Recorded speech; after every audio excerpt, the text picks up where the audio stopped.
Cheikh Ahmed Tidiane Chérif Diop pour toutes ces informations. Mesdames, Messieurs, comme il l'a si bien annoncé, pour cette seconde partie de Soir d'Info, nous avons le plaisir de recevoir Abdoulaye Sanogo. Bonsoir. Bonsoir, monsieur. Alors, vous êtes de la Côte d'Ivoire et vous êtes gouverneur du district 9101. C'est ça, tout à fait. Déjà, il faudrait que je comprenne ce découpage administratif rotarien. Merci. Merci pour avoir accepté qu'on parle du Rotary sur votre plateau. Oui. Le Rotary international est organisé en zones.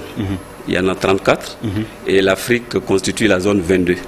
Et chaque zone est répartie en districts.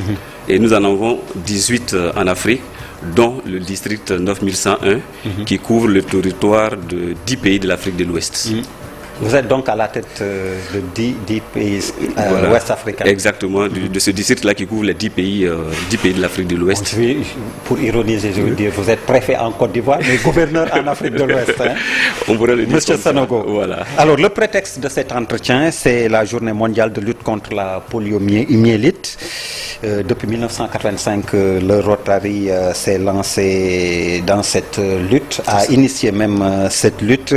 Mais avant de parler de la polio, des avancées qui ont été notées dans la lutte, qu'est-ce que le Rotary? Vous avez la réputation d'être comme une société secrète. Pour dire le moins. Hein. Exactement.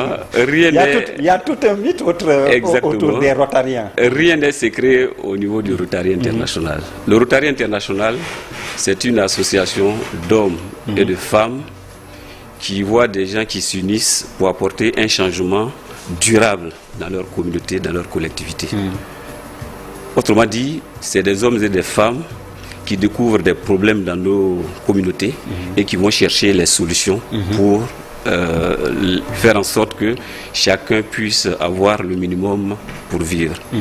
Et les personnes qui peuvent être des Rotariens, ce sont toutes les personnes sans distinction des races. Mais justement, est-ce que l'adhésion est libre? Par exemple, je peux me présenter et dire je veux devenir rotarien, ou il faut être coopté, il faut... Comment ça se passe concrètement? Alors, c'est très simple. Hein. Ou vous recrutez, entre guillemets? Oui, je veux dire que le Rotary n'a rien de secret. La preuve, nous sommes sur cette platine, de ce plateau en train de parler du Rotary international. Si c'était quelque chose de secret, on ne serait pas en train d'en parler devant une chaîne de télé. Ensuite, tout le monde peut être membre du Rotary international. D'ailleurs, nous avons un site internet. Si vous voulez être rotarien, vous allez sur ce site rotary.org. Vous écrivez pour dire que vous êtes intéressé à être rotarien. Le Rotary international reçoit votre demande et va l'adresser au district dans lequel vous êtes. L'équipe de gouverneur reçoit votre demande et il va diriger cette demande auprès du club le plus proche du demandeur. Exactement. Et un rotarien de ce club-là va contacter ce dernier, échanger avec lui. Naturellement, il y a un échange parce que ça peut être une erreur de casting.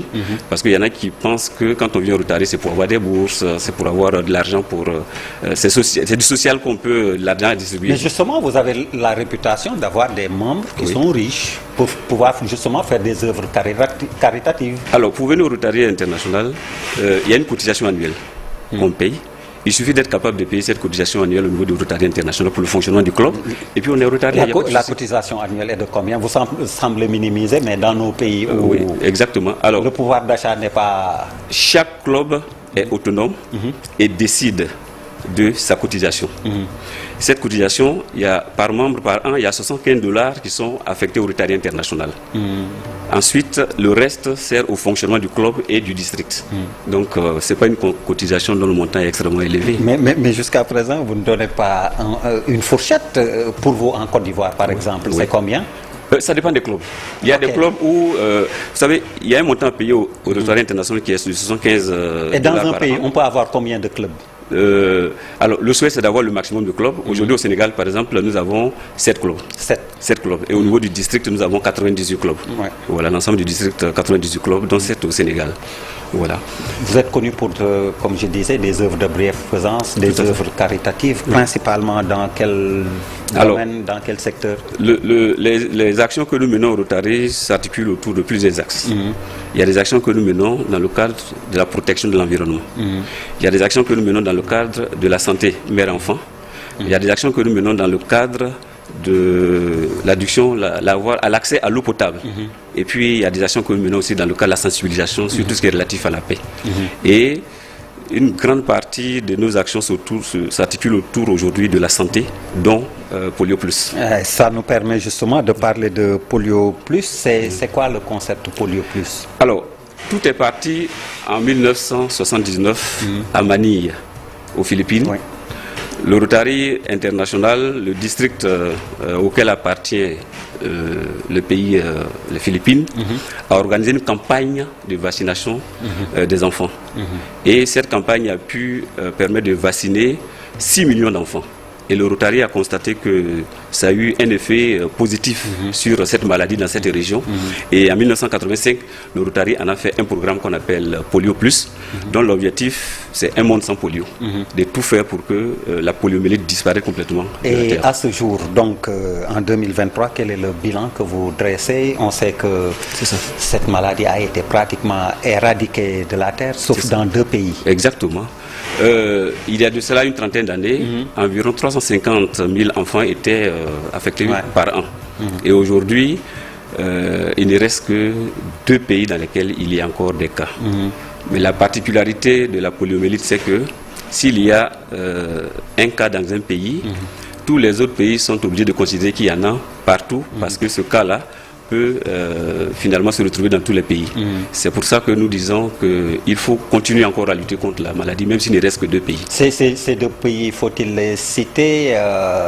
Oui, c'est l'Afghanistan et puis le Pakistan. Oui, et le Pakistan. Exactement. Exactement. Alors, au plan local, pour les financements de ces vaccins, de ces programmes de vaccination, quel a été également le rôle du Rotary? Justement, un des objectifs d'ailleurs de notre présence ce soir-là, c'est de dire qu'il faut que nous continuions à mobiliser les ressources pour pouvoir arriver à mettre fin à cette maladie. Donc le financement, c'est la fondation du Rotary International qui est financée par les Rotariens et des personnes, des fondations qui nous aident. Donc ce sont les contributions des Rotariens et puis ce sont des organismes, des partenaires comme Bill et Melinda Gates, l'OMS qui nous aident à financer. Donc ce sont les Rotariens plus nos partenaires qui nous permettent de financer. Les États également? Oui, les États également. Programmes élargis de vaccination? Absolument, absolument. Les États également. D'ailleurs, tout ce que nous faisons, c'est un appoint par rapport à ce que font les États. Voilà, les États effectivement aident aussi à pouvoir éradiquer la poliomyélite. Alors pour ce qui est de ce que vous avez vécu par expérience en Côte d'Ivoire avec cette lutte contre la poliomyélite, quels ont été les mécanismes qui ont été utilisés pour arriver à vos objectifs? Alors, ce que nous faisons, c'est que nous organisons des campagnes de vaccination. De concert avec les ministères concernés, nous organisons des campagnes de vaccination et de sensibilisation. La sensibilisation aussi est extrêmement importante, vous faites bien de le dire, parce que comme parfois il y a des réticences, il faut sensibiliser la population pour que chacun comprenne. Et les fonds qui sont récoltés permettent donc de financer ce travail de vaccination. Il y a des bénévoles, il faut leur trouver les moyens de déplacement, il faut les former. Et ces campagnes de vaccination sur le terrain, là, ce sont ces campagnes-là qui ont permis aujourd'hui d'en arriver à une situation où il ne reste plus que 2 pays. Et dans notre district, effectivement, chaque année, nous organisons ces campagnes de vaccination. Et je rappelle d'ailleurs que depuis 2020, l'Afrique a été déclarée sans polio. Mais il faut que nous gardons nous sommes toujours. Il faut rester vigilant. Il faut rester vigilant pour la surveillance, pour être sûr qu'il n'y a pas de nouveaux cas. Et il y a même des vaccinations de routine qui sont toujours faites dans les différents pays. Alors pour les 2 pays qui restent, quelles sont les solutions d'après vous pour l'Afghanistan et le Pakistan? Parce qu'à partir de ces pays, on peut, comme vous l'avez dit, le virus peut... Tout à fait.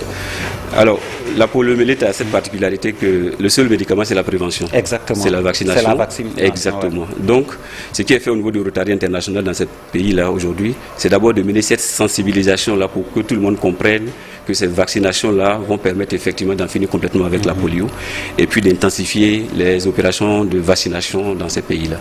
C'est ce que le Rotary fait dans ces différents pays-là. Monsieur Abdoulaye Sanogo, merci. Merci beaucoup. Je rappelle que vous êtes le gouverneur du district 9101. Exactement. Et bon retour en Côte d'Ivoire. Vous rentrez quand? Je rentre jeudi ou vendredi, ça dépend, mais je pense que c'est vendredi que je vais rentrer. Et comment se passe le séjour? Le séjour se passe tellement bien que je n'ai même plus envie de repartir. Chez vous, on dit Akwaba. Nous, ici, je pense que c'est la Teranga. La Teranga. En perspective de la Coupe d'Afrique également, oui.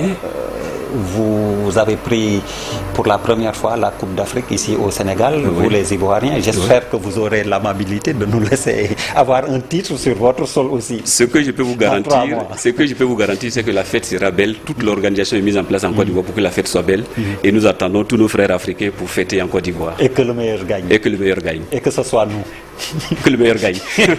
Merci beaucoup, docteur Sanogo, Abdoulaye Sanogo. Vous êtes le président, donc, je le rappelle, le gouverneur du district 9101 du Rotary. Merci à vous également, mesdames, messieurs, de nous avoir reçus chez vous.